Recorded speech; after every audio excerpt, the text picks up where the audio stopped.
J.K. Yadav Films present.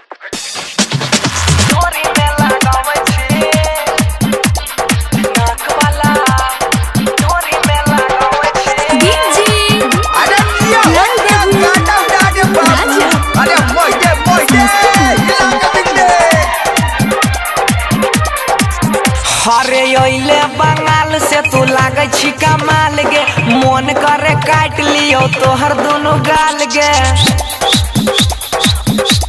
हाँ ओइली तू बंगाल से लागे छी बाबा लगे, आँख ऊपर चश्मा देखै में कमाल गे।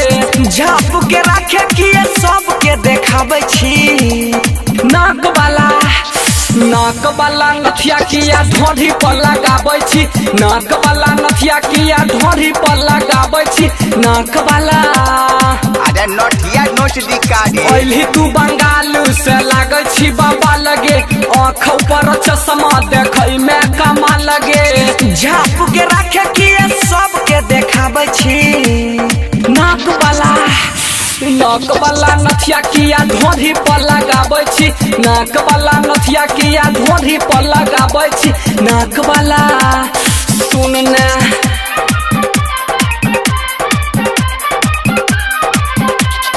ढोढ़ी में लगाबै छी,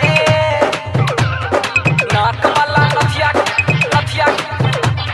ढोढ़ी में लगाबै छी। चलै छी जखने लचको तोर कमरिया, बुढ़बो सबके तोरे पर्यटक नजरिया। हाय रे चलै छी जखने लचको कमरिया, बुढ़बो सबके तोरे ऊपर अटकल नजरिया। ये न किए छौरी हमारा से नितराबै छी, हेगे नाक वाला आगे नाक वाला नथिया ढोरी में लगाबै छी, नाक वाला नथिया किए ढोरी में लगाबै छी।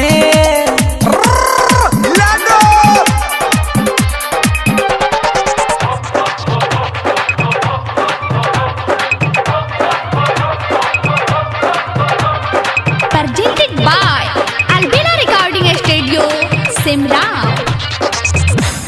छौरी राइटर रूपेश के रही तू हौगे, संजीत यादव बन तो तोरा बहुगे। अब भोजपुरिया कहाँ जाएगा रे? छौरी राइटर रूपेश के रही तू हौगे, बंशीधर तोरा बना ले तो बहुगे।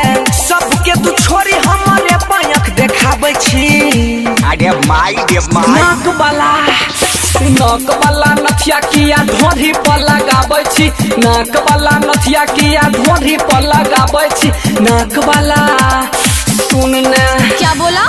नाक वाला JK Yadav Films